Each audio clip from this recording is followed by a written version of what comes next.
recording. I'm cool. All right. So thank you guys so much. Okay. I have Bowlegged Lou of Full Force and his son LouStar on the phone with me to talk all things Nicki Minaj. Okay. Both of you guys know her very well. Okay. LouStar, Yep. LouStar, she called you on the phone the other day to confirm that she actually wrote her lyrics. Hey, Louis. Oh shit. What's good? Damn. I'm on. I know this is so odd. I happen to be on Funkmaster Flex show right now. Sorry, I mean, guys, it's bad. You hear me? Did you hear me? So let me tell you what he just asked me. Oh shit. He said, "Explain to me Safaree's role in the group at that time." He was the hype man. Now, the only reason I'm asking for this interview is because Nicki Minaj threw y'all name in this mess. Are you up to date on what's going on? LouStar, I know you are, but Bowlegged Lou, do you know what's going on with Nicki right now? Because everybody is wondering. You're talking about when she did the Flex interview? Yes, when she did the Flex interview, she's Yeah. calling I out saw everybody on Twitter, bitches and hoes, everything. Sorry for my French, you know. I like to Please. respect. Why are you of all people apologizing for your Because French? you're my elder, not like an old man, but you're my elder, so I gotta respect you. I can't be cussing around my please. mom or that dad.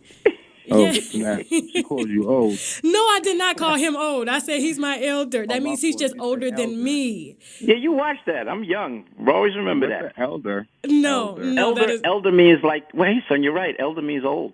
that's not Exactly. that is not what I meant though. That is not what I meant. No, she meant that I'm older than her, so she thinks Yes. by cursing she wants to apologize, and she knows damn well I curse too. You saw the movie. I saw the movie. I did. Okay. I've been a fan ever since. So. So we all curse. It's all good. Okay. Now, are you, LouStar, I'm going to talk to you in just a second because I know she called you on the phone during this, the Flex interview. But Bowlegged Lou, I have to ask you, you birthed Nicki, you put her in this game, you know, she owes a lot to you. You're responsible for where she is. Well, the bottom line is that the whole scenario basically, again, it's not like just me, but basically a friend of mine named Neil Grant. It started with him. Okay. He's we've been to school, public school, and Neil Grant is the one to say, hey, Lou, you got to come over to this guy's studio. His name is Boz, a guy that has a studio in Brooklyn, and you got to hear this girl. Okay. You know, she's dope. Her name is, Nicki Minaj, because that's her birth name. And I said, okay, bet. And I went over to the studio, heard her, thought she was dope, and I immediately called my son because it just so happened that my son has always been telling me, because my son is a talented rapper, talented lyricist. Yes, he is. And he's always been saying, yeah, Dad, I just want to get a crew. He's always been saying that. So no sooner than Neil introduced me to the whole Nicki scenario, I said, as soon as I heard her one time, I'm like, oh, she's dope. And I called my son and was telling my son about Nicki. And then after that, my son loved it. I mean, the first time Nicki came over to my home in Brooklyn at the time, when I lived in Brooklyn, actually the first thing she did for me wasn't even rap. She actually sang a gospel song for me, and she sounded good. And she was even doing the different voice antics even way back then, you know. So she was always into the whole acting field and stuff like that. So when I brought her around and my son loved her, that's when he built the group, the Hood Stars, around Nicki and 7 Up, who's another talented rapper. And it was just the three of them. And I was the one to tell my son, hey, I think you guys should put Safaree in the group.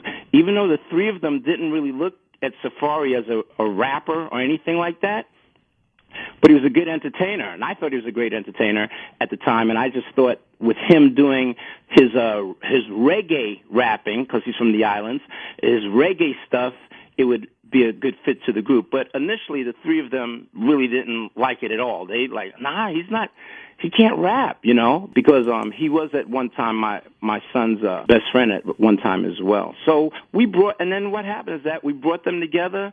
They was doing the damn thing, you know, Nicki writing all her stuff with 7 Up and with LouStar, and they just had a great chemistry together. And then eventually when they kind of broke up and went separate ways, Full Force was doing stuff with Nicki as well as my son in another group. So the bottom line is, yeah, we kind of brought Nicki into the whole scenario, and then Fendi and Debbie Anthony, and then of course Lil Wayne. Yeah. They all came into the mix, and but she was always a talented young lady. So that's my situation. Amazing. I mean, it's no secret. I am a huge fan of Nicki's music. Okay. Now, I don't know her personally, so I can kind of talk about her, shenanigans and Twitter rants.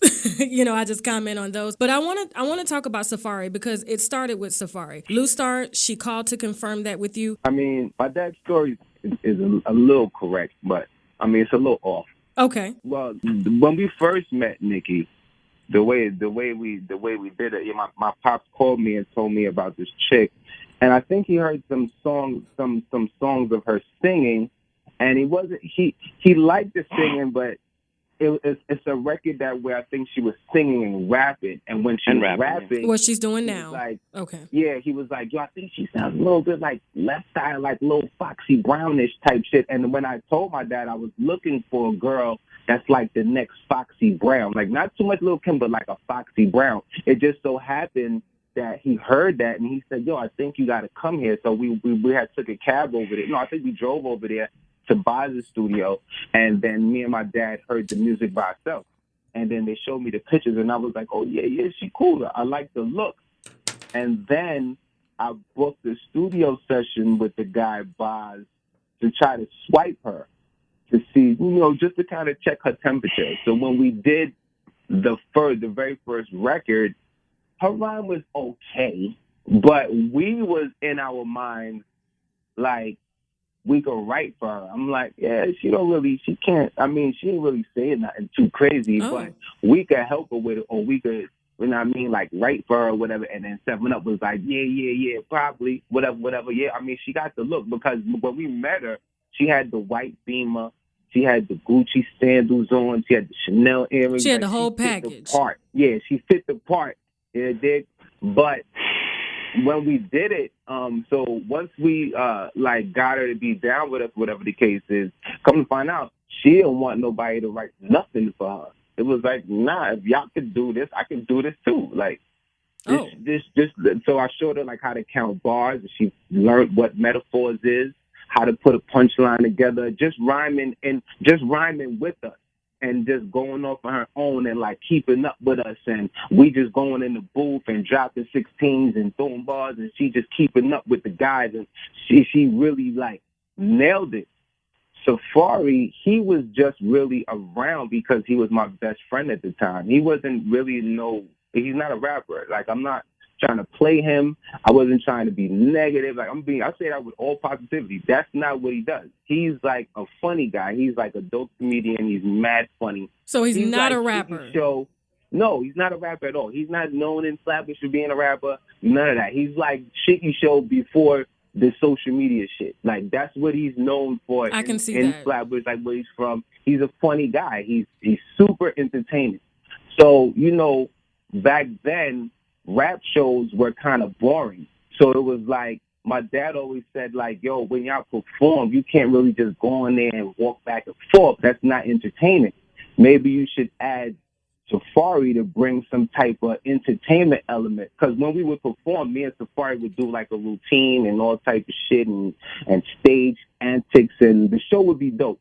He was a hype man. He was a hype man. He added to the show like that. But as far as like the penning and all that, nah, never. He wanted to be a rapper, but I always told him, like, yo, bro, you don't really got it. Like, your accent comes through too much and you don't really sound good doing it. It really does.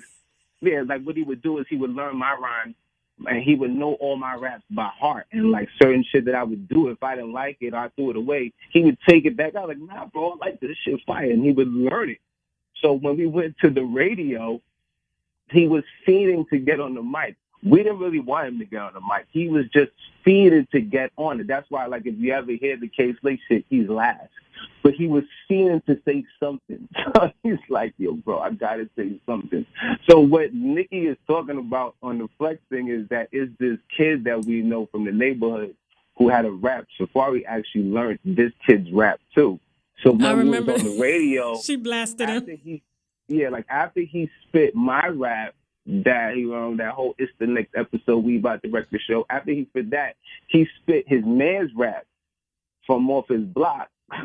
So one day when we was all on the block, his man confronted him like, "Yo, bro, how I'ma spit my rap to you? You gonna go spit that shit on the radio, dog? Like, what are you doing?" But he's known for being a funny guy, so everybody's laughing. He's like, yo, my fault, bro. And just laughing and shit. But he's known for being funny, so nobody really took him serious.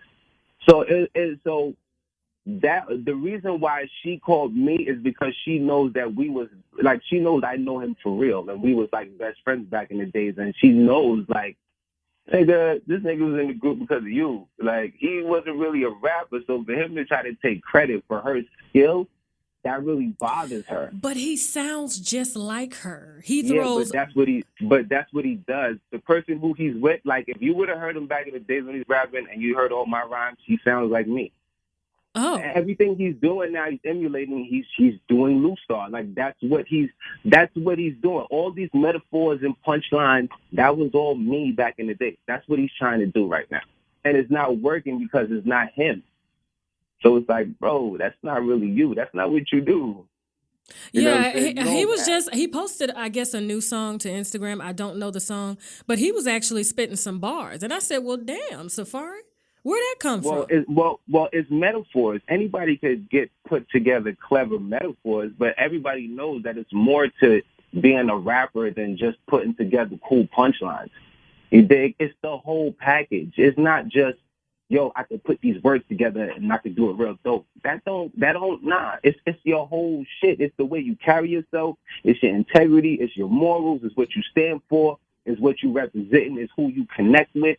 It's not all just dope punchlines. You dig what I'm saying? So it's like, I mean, anybody could do that. Now, Safaree did a whole press tour when him and Nicki Minaj broke up. Okay? He claimed to break up. She didn't. She was with Meek Mill. Well, I don't blame him. I mean, yeah, I mean, of course. I mean, I don't blame him either. I mean, you're with someone that big, you should come out of the relationship with something. Now, I don't believe he owed her anything. I mean, she owed him anything. Me personally, I don't know anything that they did and like while they wasn't in the hood sauce.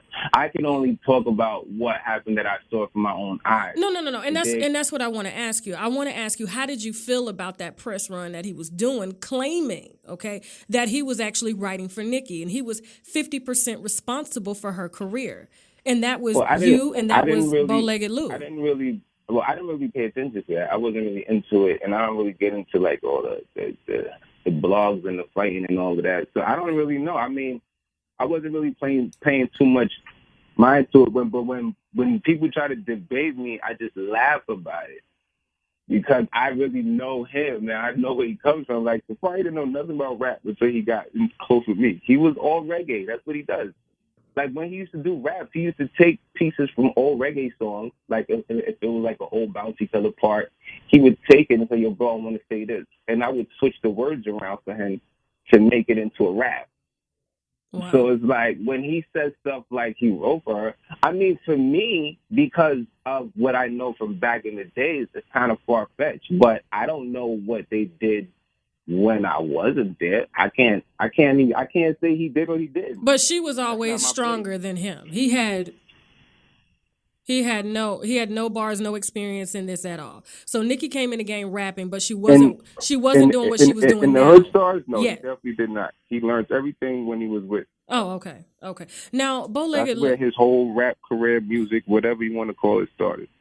It's funny though. I mean, he is entertaining to watch on Love and Hip Hop. Even watching his Instagram page, he does have a personality. But the rapping, it's like I don't know. This is Bowlegged Lou speaking. I mean, if you go back to YouTube and find you'll find this video, this Full Force.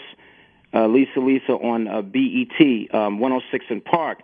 Oh yeah, before I'm gonna look that up now, and I'm gonna add it to this podcast. No, and I'm gonna add it to this. I'm gonna add it to this podcast. I am. You can, because what you'll see is that we come on and perform, then we bring on Lisa and Coach Jam to do a little something, and it's really a short piece, and then I introduce my son, who comes out and does his rap. and then he introduces people from his neighborhood, which is Naran. Damn, I forgot the other brother's name, and Safaree's sister, and Safaree. And Safaree does a dance routine with my son, and then Safaree starts twerking. I think he was twerking before twerking Oh became shit! fashion. Put your hands together right now, y'all. Come on. 2002. Now this is the song that we did in the movie House Party. Come on, and we're gonna kick some freaking ass. Yeah, yeah.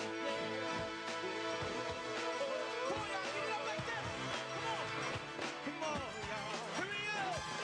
You look so good. But this ain't my type of life, baby. Sing along, come on. Yeah, yeah. Hey, we got Safaree. Hey, Safaree. Yeah.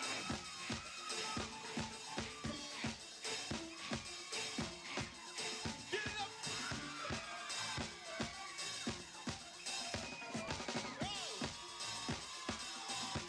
Oh. Here we go.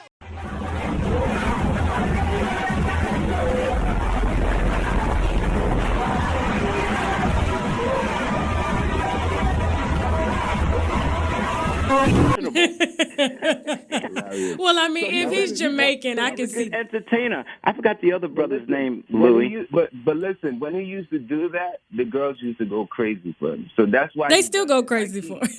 Like he likes to do that, and they go nuts. I've seen it with my own eyes. I've seen the girls go bananas Wow. when he does it. So that's why he always does it. And I'm telling you, when we used to do it at shows, the girls they used to go crazy too. Wow. So he's a good entertainer as opposed to like a rapper. And like my son said, when I pushed him to be a part of the group, I told my son, "Yo, man, just have him rap in reggae style because that's that was all his fault. He's the one that was pushing me to do that, and so And you didn't want to do it. No, because that's not the sound that I had for the group. Okay. The sound that I had for the Hood Stars wasn't supposed to be that. So when he did that, and then it's like he forced it on me, and then Puffy did this shit on TV called Making a Band, and then they had Dylon. It just fucked up the whole, and I'm like, damn, dog, now we look like Making the Band. And then it just messed up the whole thing. And listen, 7 Up would, look, hold on, Dad, real quick. 7 Up would play the shit for like people sometimes. 7 Up would play it, and Safaree would be on the end of the shit. The very last. And when that part would come, people would be like, "Nah, bro." Now listen though, because my son and Safaree was friends at the time, he tolerated it. My son tolerated it and helped him That was good. That's a good friend. He's a good friend. But 7 Up, but 7 Up hated it with a passion. I mean, a passion. And Nicki didn't like it in the beginning either. I mean, none of them really, you know. Well, she grew to like it. They was in a whole relationship. So Yeah. 7 Up really didn't like it though. 7 Up was he did. Oh no, he hated that it. shit, man. Wow. And let him get his shit off. But other than that, he wasn't like a real rapper. So it's like this thing that he's doing, he's trying is new. So it's like, okay, cool, but you too cocky with it, bro. It's like take your time or try to learn it. Or I don't know what to tell you to do, but it's just like, yo, man, the people not digging you. They're not digging it. Did you see him get booed? 100 on this, 100 on 100 on this, 100 on 100 on that. Hold up, stop the music for a second. Stop that. Hold on, let me tell you young niggas something. I fuck bitches y'all dream about. I fuck bitches y'all niggas dream about. I fuck bitches y'all niggas wish you fuck. I make money, I'm dead.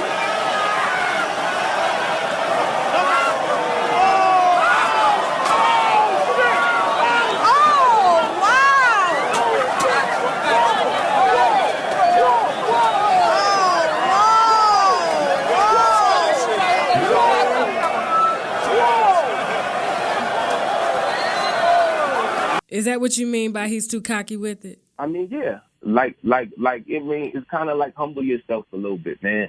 Like, people don't believe you already. So it's kind of like when you're trying to fight against it, you just look more, they just going to think you're more corny. So it's like, bro, stop fighting that. It's kind of like, you know what I'm saying? Like, if he just stick to entertaining, that nigga will be good. because he's a good entertainer. That's what he does. Yes. He does that shit naturally. Like, he does that shit in his sleep. He like, when we was younger, he loved to make people laugh. That's his thing. He loves attention, loves to make people laugh. That nigga gets a kick out of that. That's what he should do. Now Stop let me trying ask to rap and be y'all a rapper. question. Are you proud? I mean, even though Safaree is, technically made it, okay? He's on like 4 different reality shows. He's got a, semi-popping rap career. The young kids, they like anything these days. And then Nicki, she's just evolved into a queen. I'm not gonna lie. I mean, I haven't seen anybody that can touch Nicki, especially in the female game or the male game. I mean, a lot of them are singing, doing a lot of stuff that's just, not my, cup of tea or whatever. She does female rap at the highest level. Yes, she really is. She does. You know what I mean? As far as the female, she does rap at the highest level. Yeah, I can't take credit from that. That's talent. I mean, if I even try to put one bar together, I'm like, the milkman. No, I cannot do it. I mean, literally, my hat goes off to her. How do you feel seeing your work manifest like this on both levels? Even though Safaree, Bowlegged Lou, you believed in Safaree, you really believed in Nicki. How do you sit back and see that and see what y'all created? Well, let me speak I was going to say that we called it with Nicki. We knew it when everybody was telling us, "Nah, we like y'all buckets, bro. Y'all. We seen it from early. Like, we knew from I remember my Uncle B saying, "Yo, she's a superstar, dog. Like, she's gonna be huge, huge." And I used to tell her that too, and she couldn't believe it. Like, nah, because at the time everybody is telling her no. Even that. Didn't you have a meeting with Tashak, Jay-Z's best friend? Mm-hmm. And he called him, and Tashak told her, "Nah, this ain't gonna work." Now her and Jay-Z are like really close friends. She can call him on the phone. Yeah, I mean, I know that. I know they like, God damn. Like, yeah, But he didn't say. But Ty didn't say, as far as I remember, he didn't say she's not going to work because of her talents. He just had a lot of stuff going on. He had a lot of stuff going on. I remember Jay-Z had just like signed Foxy Brown or something like that, and that's what he told. I remember putting him on the phone with Nicki before Nicki signed with Young Money, just so he could tell her that, hey, your stuff is good, but at this time, we don't have any, they didn't have any space or whatever. That was Ty's situation. As far as Nicki, I used to tell Nicki, because me and Nicki was close, and I used to tell her all the time, I'm like, man, you're gonna definitely make it. You're gonna succeed, because I've never saw anybody like her. Not only was her rap sound was the shit, and she could write her ass off, but she was into the acting and all of that stuff just from way back when, So Mm-hmm. I feel, I'm very proud of her. I told her I'm proud of her, text her I'm proud of her, and she's just exceeded all expectations, really. I mean, she's just ridiculous. The biggest chart-making rapper in the history of female rap. It's ridiculous. Now, how do y'all feel? Like, you guys both called it. Now it's manifested. I mean, that's a gift to see somebody and say, yeah, man, I'm proud of her. I'm really proud of her. How do you feel about the Nicki hate train? Super proud of her. How do you feel about this Nicki hate train? I mean, she's catching it every which way, and now we're seeing a different Nicki hit back. Well, heavy is the head that wears the crown. That's what happens when you're at the top. But I mean, that's what happens. It comes with the territory. They do it to Hov all the time. How do you feel? But Hov, he doesn't really hit back. He'll do it in music. How do you feel about Nicki now taking shots? We've never seen Nicki really diss anybody except for in a record. People calling her mad and angry and bitter, but she's not mad and angry and bitter. She's just clapping back at stuff that people at her level don't normally do. But it's not to say that it's wrong. No, it's not. Somebody says she could clap back, but they surprised that somebody at her level is shooting back, because the people, like you said, they normally just like, I ain't got no time for it. Nah, she got time today. But I get that. But my thing is, like, I just did commentary on her yesterday, and I'm like, she's responding to Mariah Lynn. I said, who in the fuck is a Mariah Lynn? It don't matter. Who is Jessica Dime? It don't matter. Whoever's shooting, everybody gets shot. Boom, boom, boom. That's what happens. But she does. She does realize she is solidifying them when she does shoot back. Nah, she's not. Let me tell you something. Okay. Nicki clapping back at them is not gonna make them bitches no stars. I'm just saying, it's not. That's not gonna But like, what is that gonna do? That doesn't mean that all of a sudden it's gonna be a record of theirs on the radio popping. No, it's just they just sparring and doing girl shit. It is what it is. I don't think it's that serious. She's just clapping back. Now, what about her feud with Travis Scott? Whole nigga of the week, of course, is Travis Scott. Woo! Travis Scott on Thursday, when he realized the Queen was about to have the #1 album in America, he and his label decided to have Kylie and baby Stormy put up a tour pass. He had her go and post and say, hey, me and Stormy can't wait to see y'all. How are you selling something that does not have anything to do with your album, but it's being counted on Billboard as album sales? That seems serious now. It's not really a feud though. She's just speaking up. She's just telling y'all what they doing behind the scenes. So she's basically tired of the shit and is just calling people out just for what it is on her radio show. She's pulling the curtain back. Wow. Now she's how do you showing now y'all the dirty tricks that they play, and then especially because she's a female, so she's not supposed to say nothing. But it's like, nah, I'm not taking that. Y'all gonna get exposed for everything you doing, and that's what that is. You can't blame her for that. There's nothing wrong with that. Because I guarantee you they won't try it again. Because if you do it again, then I'm going to just tell them again what you're doing. So at that point, it's like, okay, it makes no sense to do it. She's going to keep blasting it. Yeah. Bowlegged Lou, how do you feel about her responding to the little guys? Well, my thing is this. Okay. I'm a firm believer in to each their own. I can never knock anybody for spouting out their opinions, for spouting out how they feel. I can never knock that. You know, that's how Nicki feels. She's doing how she feels.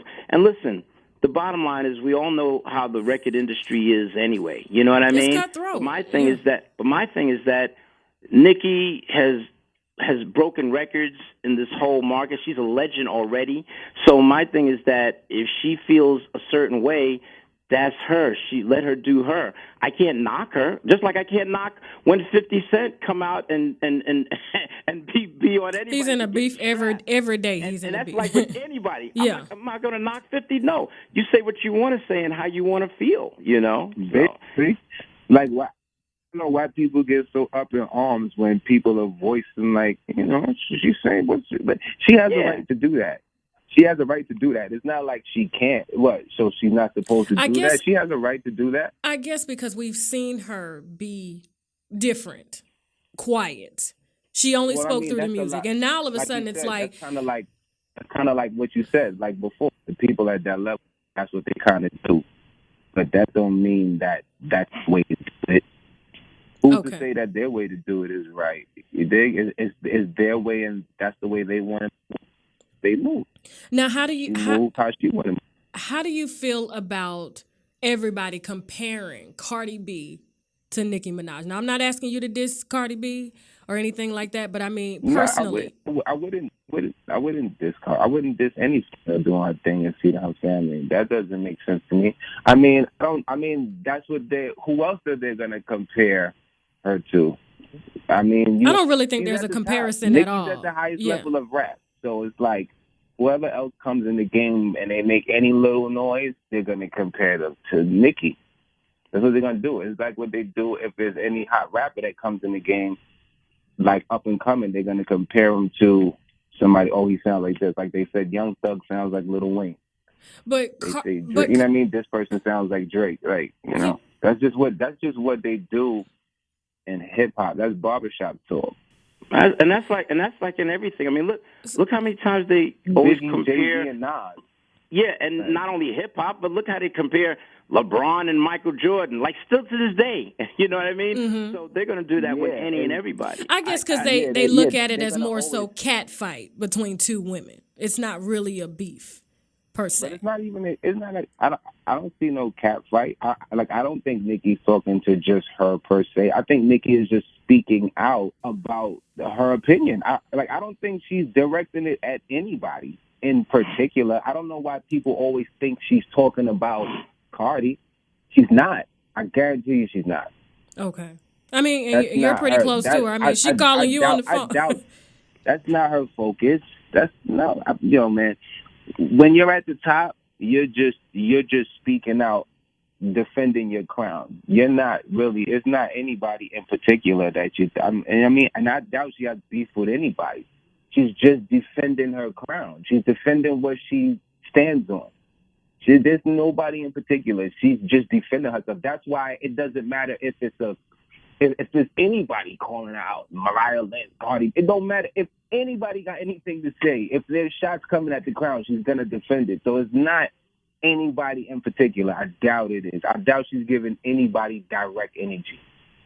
Okay. So if she doesn't have any hard feelings towards anybody she's calling out, is it strictly for album promotion? Because a lot of people are saying she's not really. I don't think she's calling anybody in particular out. She's just talking about what's happening behind the scenes. Well, she mentioned the public names. Don't really know. She mentioned names. She mentioned Travis Scott. He doesn't have the number one album spot. Kylie Jenner, pimping their back.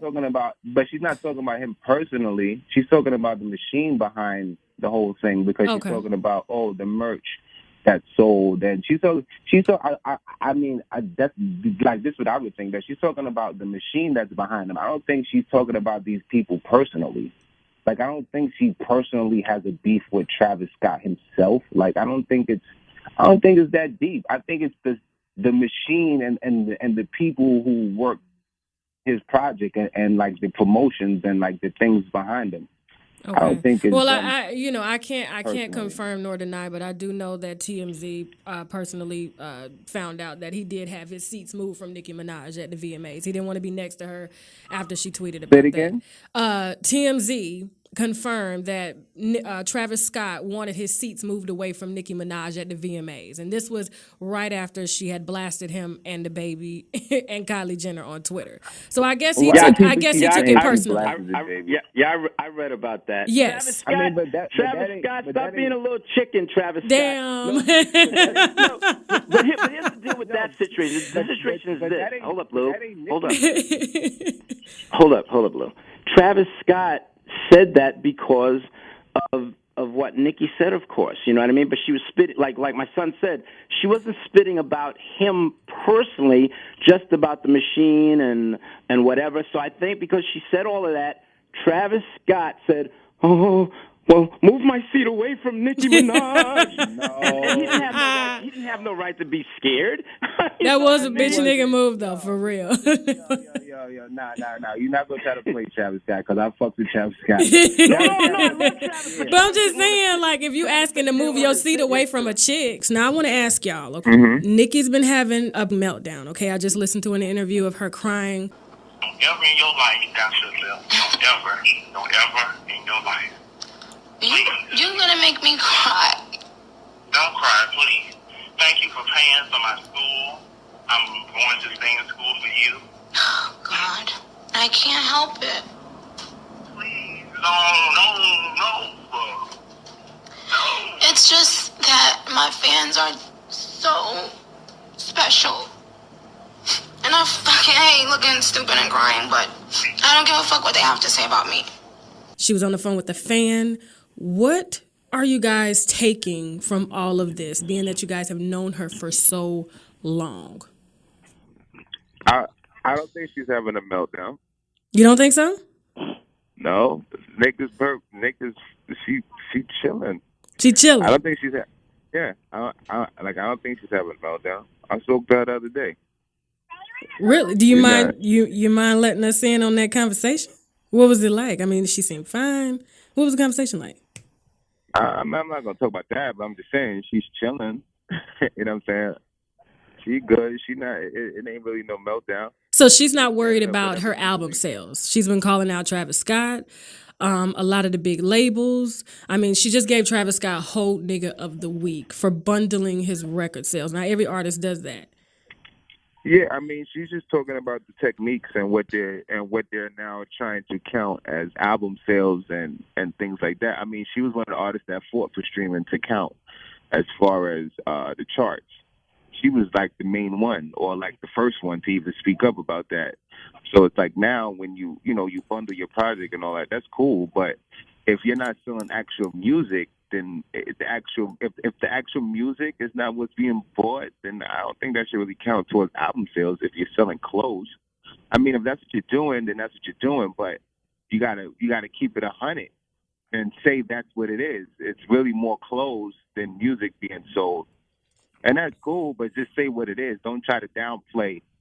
You know what I'm saying? Like what she's doing, especially if her sales is mainly music. Okay. Then it's like, how do you really even, you know what I'm saying, compare that? And it's like, it's cool if you want to do that, but when the media tries to spin it and try to downplay it or try to make her look crazy and she speaks up about it, it's like, that's kind of whack. She's just speaking up against it, and they have a problem with it.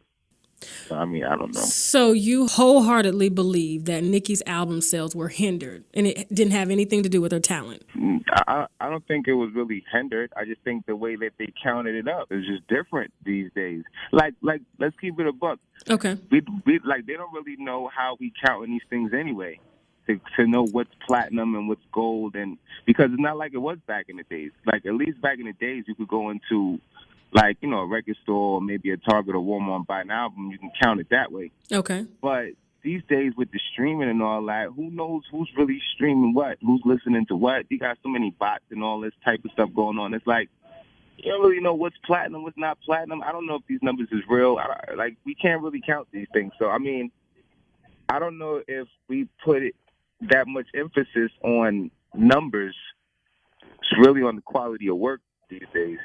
Because you got some artists that come out that don't do numbers, but their project be dope. Bowlegged Lou, being that you kind of founded Nicki, I mean, what are you taking from all of this? I mean, you know the old Nicki and you know the new Nicki. Is what we're seeing out of the ordinary? My son has been in more communication with Nicki now from the Nicki that I've known from the beginning. Okay, what about her? I don't know if you saw the VMAs. She compared her fight and her struggle to Harriet Tubman. What do you guys take from all of that? I mean, she's catching some heat online about, you know, regarding that comment. You know, LouStar just said she basically fought for streaming services. She's compared her fighting for streaming services to what Harriet Tubman fought for. Well, I mean, I think it's just the woman aspect of it that she's comparing it. I don't think she's comparing herself to Harriet Tubman, like, personally. I think it's women fighting for what they believe in. Harriet Tubman believed in, she wanted to be free, and she tried to and get everybody else into it. The same way that Nicki wanted to count streaming is the same way. It's like the same thing. It's like women standing up for what they believe in and for what, you know, for what they represent. The same thing with Rosa Parks. But you don't think it was like a reach? I mean, because Nicki's career is kind of like, you know, above the norm. It's out of the norm. So a lot of people on, you know, I wouldn't even say your level, but my level wouldn't be able to relate to a comment like that. They would be like, wait a minute, that's a reach. Yeah, but that's because people overthink shit and people take things out of context. I mean, if you really break down what the actions are, it's like it's basically fighting against the system. Now, let me ask you a question, because I don't think I've read anywhere, because I've done some extensive research on this, on your, you know, the history between, you know, you and Nicki LouStar and the history between you and Nicki Bowlegged Lou. And I'm not being shady when I ask this, but I just got to kind of ask a question. Being that you guys had such a big part of her early career, has she paid any sort of homage or respect to what you guys have done for her publicly? Has she what? Has she paid or basically issued like a public thank you to Full Force or Bowlegged Lou or LouStar for everything that you guys have helped her with to get her to this point? I haven't heard her say anything publicly, you know, and my scenario is that I know Nicki, I'll speak for myself personally, I know she definitely, you know, supports me, you know, in certain scenarios. And it's not until, I guess, when her and Safaree broke up, that's when I heard from the first time out of Safaree's mouth in an interview with Vlad Radio that he even mentioned my son, who if it wasn't for my son giving the okay, Safaree definitely would not have been in the group, the Hood Stars. But it's not until then I heard Nicki. He wouldn't even know Nicki. Right. He wouldn't even know Nicki. I mean, we've already his sugar mama. He wouldn't know her. Yeah, okay. And I was the one to actually forced Safaree on them when initially they didn't really want him, but because he was my son's friend, he's like, "Hi, Dad." You know what I mean? But it was, but what happened is that I heard Safaree finally mention my son and Full Force for the first time when he was on Vlad Radio, but that wasn't until they broke up. And then to have Nicki call my son on Flex, on Funkmaster Flex Radio, and then tell the world that, you know, yes, the Hood Stars and Nicki and my son and was signed to Full Force was great. So as far as any public thing, I've never heard any public thing. And am I upset with it? No, I'm not upset with it. Okay, that was going to be my next question. On How do you tip, feel about that? Yeah. Yeah. On the personal tip, you know, Nicki has, you know, supported me, you know, with certain endeavors of mine, and I'll always appreciate her for that. She's the type that, you know, don't want to speak on everything, even on the positive tip of, you know, the support. So that's okay. That's cool. LouStar, besides the Flex interview, because that's the whole reason why I kind of called this powwow here, is when she got you on the phone. I said, "Hold up now." I said, "Let me call it down." Has she thanked publicly? Nothing really publicly. Okay. I mean, but she definitely holds it down behind the scenes. Okay. So she doesn't really need to tell everybody what you guys have done or anything for her. I mean, and you guys are okay with that. I mean, I think everybody pretty much knows.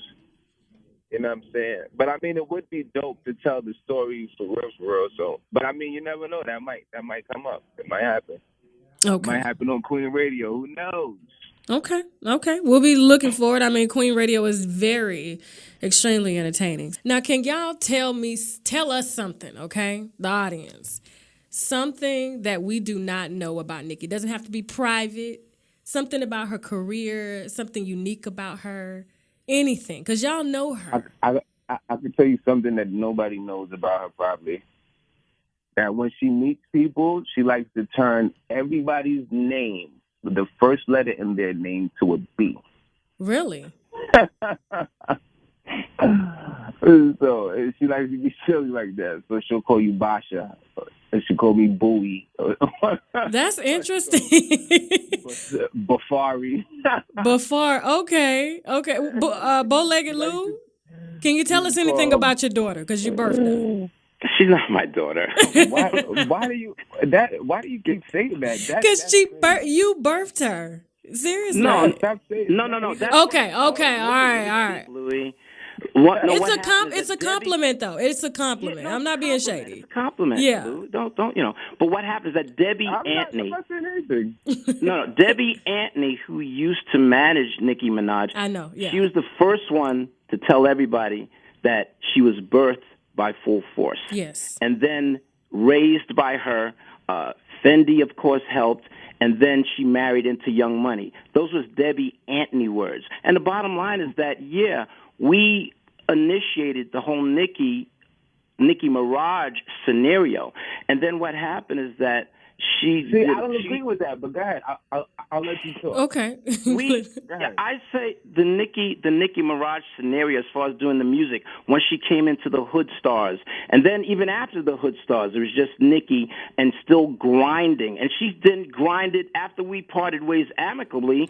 She grinded on her own. She went straight. I remember telling her to go to MySpace and do her thing. And when she went to MySpace, that's when Fendi found her. So the bottom line, it was still all her, but the beginning lineage, I think, from my friend Neil telling me about her, then me introducing Nicki to my son, and then her stuff with the Hood Stars and writing with them, and then on by herself, I think from that beginning. But once again, Debbie Antony, who said Nicki was birthed by Full Force, raised by myself, Fendi, of course, was in there, and then married into Young Money. Those were her initial words. So we never said we birthed her, but she did. But I would say, yeah, we all had a part in her career, but she herself, she's the one that took the bull by the horn. And I'll never forget. So, like, when we backtrack again for her reason calling my son on the phone is because she never fucked around with anybody writing for her when she was with the Hood Stars, okay? And that's why she called my son, because he was there. You know what I mean? He was there, so she wanted everybody to know the proof. And my brother B Fine. I remember when we was pitching Nicki and trying to get her signed. My brother B Fine took a picture of Nicki writing lyrics, and the reason why he did that is because Nicki was so fine at the time, and people would look at her being so fine, and here she's a rapper. He wanted the public to take her serious, that, hey, she's not only fine and this dope rapper, but she writes her own shit. When I tell you Nicki was such a stickler on writing her own shit, write her own shit. So when it came out that Safaree wrote for her, even though I heard Safaree said, I never said that I wrote for you, but I know he never really said that he didn't write for her at those times either. And the bottom line is that she wanted to finally say, fuck this.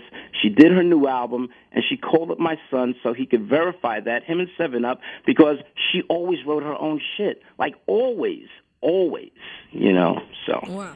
Now, you still didn't tell me anything about her. No, that well, we I don't didn't know say about that. That was the thing about Okay. with Nicki being so fine that my brother actually had to take a picture of her writing lyrics so the To people prove- could okay. take her serious as a real writer. You know what I mean? Okay. Because she wrote her own stuff. LouStar, you said you didn't agree with that. What part about what your dad said you didn't agree with? All right. Yeah. What I feel, because a lot of people will get props for it, but it's to me, I feel like they really shouldn't get certain props for it.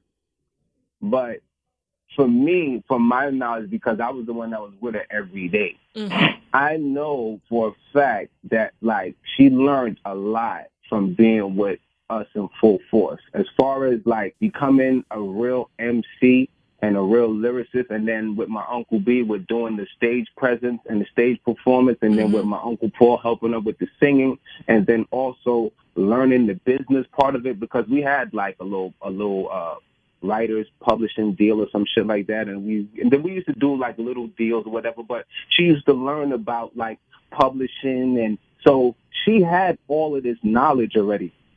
All she really needed was an outlet. So to me, that's what like Fendi and like Debbie gave her, was an outlet, but she already knew exactly what to do, what she wanted to do, and how she wanted to do it. She just needed an outlet to do it, because we did it for like 3 years straight. We did countless showcases, yo. We used to pop up at fucking record labels and burst in their office. She had all of this, not like she knew all of this. All she needed was somebody to get behind her and be like, yo, show us what you could do. That's why you see the way she moves. She does everything by herself. She picks all her own beats. Like, she knows exactly what she wants to do and how she wants to do it. That's why you never see nobody else around her, from like Young Money or Drake or anybody, interfere, because she does everything herself. She's always been like that, and she knows what she wants and how to do it. She just needed an outlet, and that's what they were. They gave her an outlet for her to do her. So That's you're what it really saying that you guys, that not Bowlegged Lou, he's not taking credit for that. He's saying Deb Anthony said that. You trained Nicki. No, LouStar. I'm saying all of us, because it's not All just of you. about Okay. rapping. Yeah, it's not just about rapping. It's about The business. Like running around into every label with my dad and learning about deals and learning about publishing, being in the studio with my Uncle B, learning how to like perform and hold a mic, and you don't cup it this way, and how you got to walk this way, and you got to look at the crowd this way. He taught us all of this. Like, this is what they was doing, like artists, like kind of like artist development. Artist development. Uncle B. And then my Uncle Paul doing vocal training with her, and helping her with her singing and showing her like how to harmonize better, and all of this together. She had all of this before. And hold up, Louis, and giving you props also. And hold up, son. And not only that, Tasha, with the Full Force, you know, we have to throw in Shy also, because Shy was the engineer. He's from Full Force. Okay. And Nicki would be doing a lot of stuff with him in the studio as well. So with the Full Force combination, and also the Hood Stars with my son LouStar and 7up and Safaree to a smaller degree. That's how her writing got. That's how her writing got sharp. It got sharp from writing in between me and 7up, from keeping up with me and 7up. That's how she got so nice. So that's why when she did a song like Monster, it was nothing for her to be in between two dudes because that's what she do. That's what she comes from.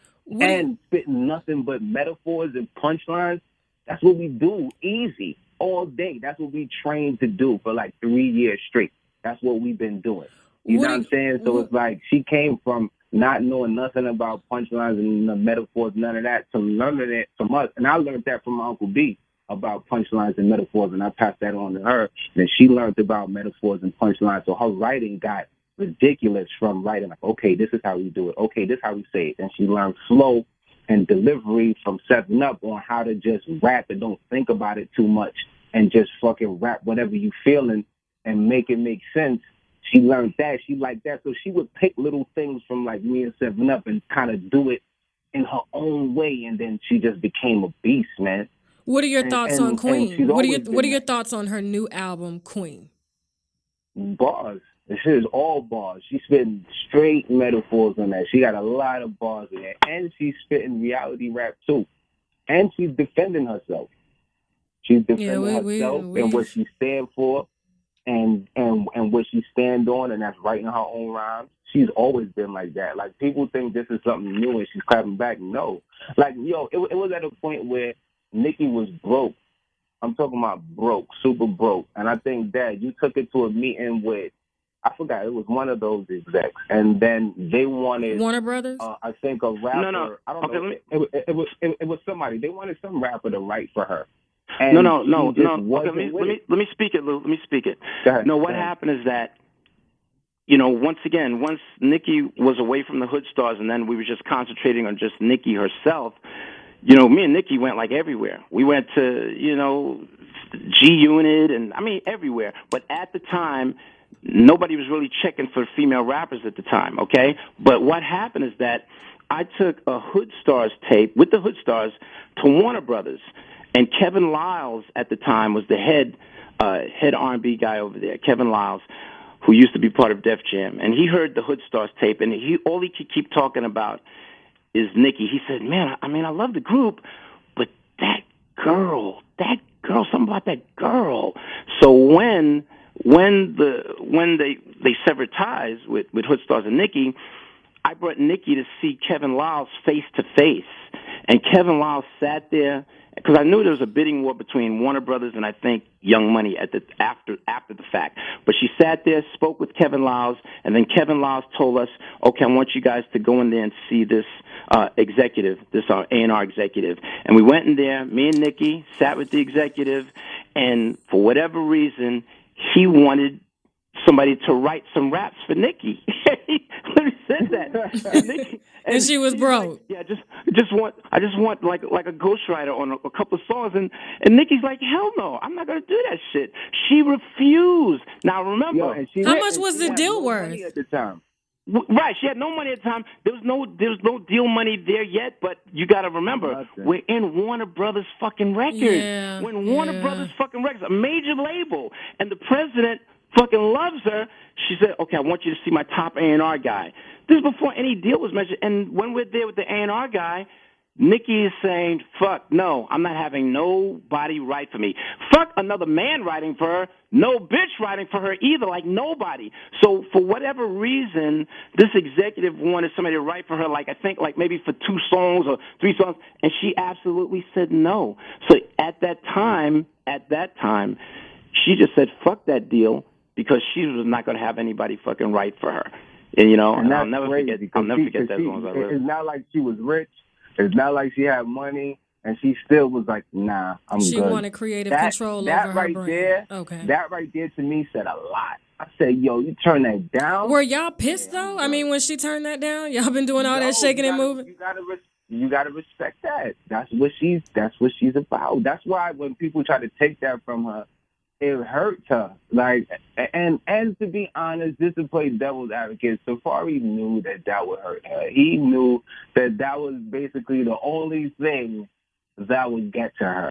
He knew that. We all know that because that's one thing. Like my dad said, she was big on that. Like, no, I need all the credit for everything that comes out of my mouth.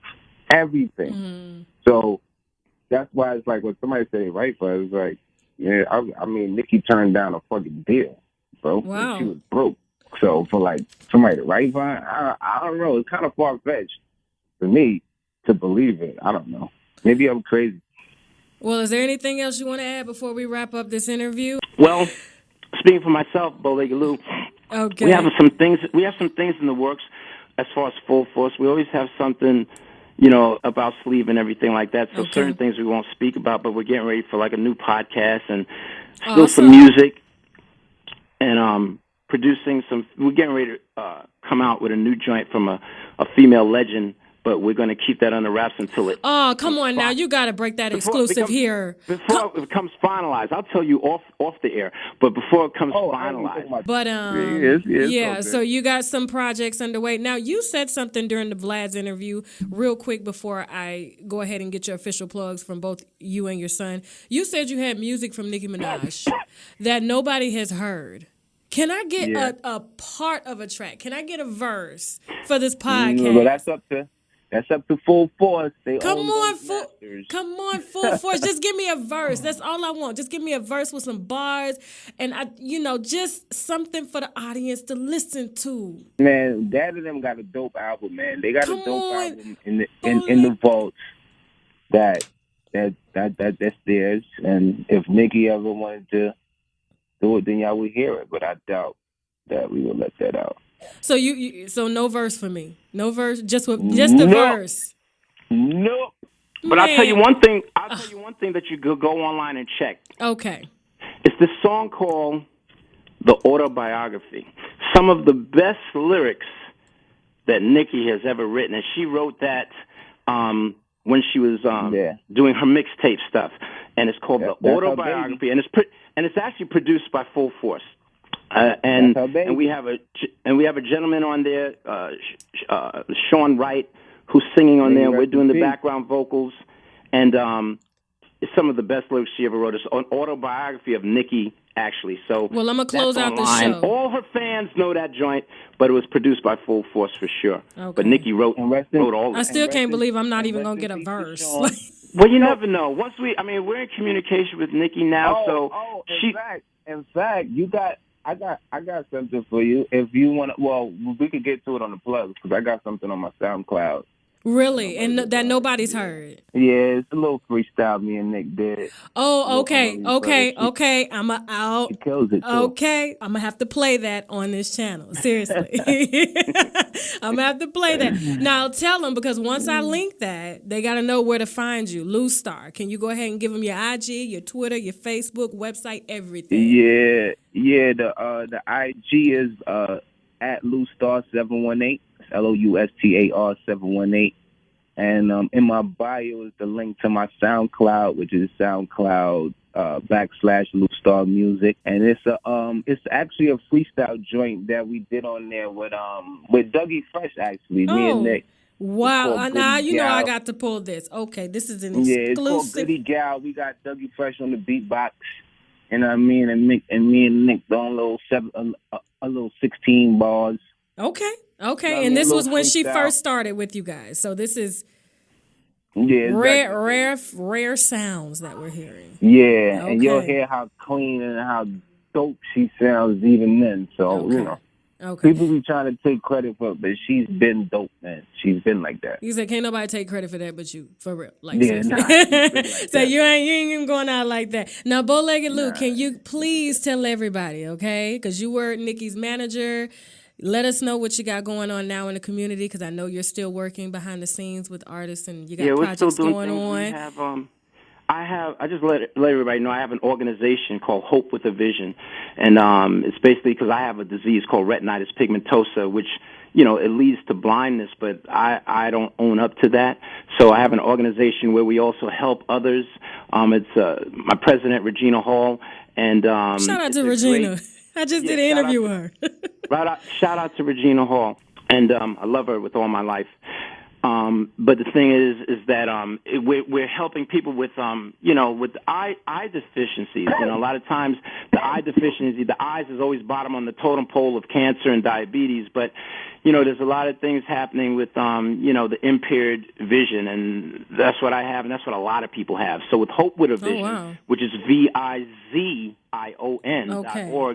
we're there to help others and inspire others. I have a gentleman by the name of David Moore. He's a great guy, and he was driving one time and he just lost his vision. He just lost his vision, just like that. He didn't crash or anything like that, but he's another one that was brought to us by these twins, Sean and Kim, who are diabetes nurses, and they themselves have their own health issues, but they brought him to us, and Regina and her sister Rhonda met with David because he was very depressed. And then I met with him, and then before you know it, Hope with a Vision just gave him hope. So, and he's back on the right path. He's thinking positive, and that's what we do. We just help and give. So it's hopewithavision.org, and that's VIZION.org. And also on the music tip, my son has a joint out called Riding in My City. I will link that below this podcast too, so they can just go right to it and play it in the car. Riding in My City. Okay. It's called Riding Through My City. Just punch in LouStar on iTunes, and you can get that. Okay. That's also on the SoundCloud too. And I got a couple of joints on there. I got a few joints on there, some old joints. I got some new music coming out. I'm working on an EP. Mm-hmm. I'm gonna drop it. And are you doing any work with Nicki on this album? I can't speak on. Oh man! Right now. Oh man! So I'm just gonna have to find out like everybody else.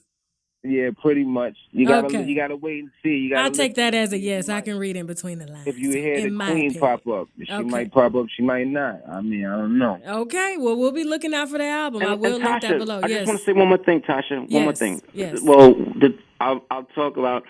Full Force also has an album out that's on iTunes, and you can get it digitally, and it's called Full Force with Love from Our Friends, and it features like over 32 guest artists from Faith Evans to Sheila E. to Howard Hewitt to Regina Bell to everybody. It's got so many artists in there. Yeah, UTFO, Roxanne Shante, my son LouStar. I mean, so many people on that. Raphael Sadiq, Shanice. But more, so that's that. So everybody check it out. Full Force with Love from Our Friends.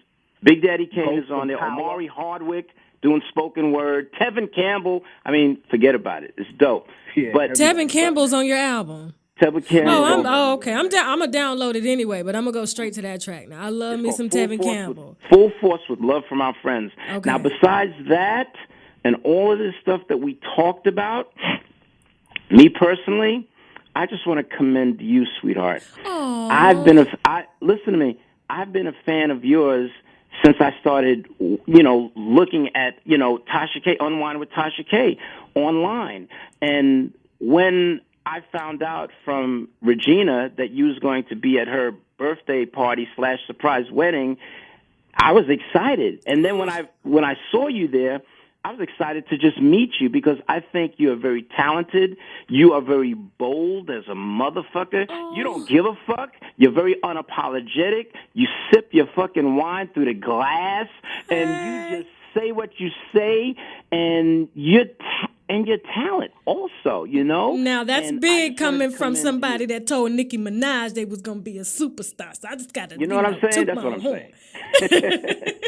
So I wanted to give you some props also, sweetheart. No, thank you so much. I was honored. I was so shocked that you even knew who I was because I was like, oh shit, this is Bowlegged Lou. Like, are you serious? So I was definitely caught off guard at Regina's wedding. So thank you so much. I'm humbled at that, and I'm so humbled that you guys just took the time to be patient with me to even do this interview and discuss some things that a lot of people just don't know or get about Nicki Minaj because you guys have known her for such a long time. So I do want to thank you so much for this interview. Seriously. And I know the audience. You're welcome, sweetheart. Thank you. So we're going to go ahead and close the show. And, I got to do my signature outing. Now I got to go. Thank you both. Okay. Thank you, LouStar. Thank you, Bowlegged Lou. You can find them both on Instagram. Okay. LouStar 718. I'm sorry, LouStar 718 and Bowlegged Lou 1 on IG. Okay. Thank you. Now I got to go. Bye.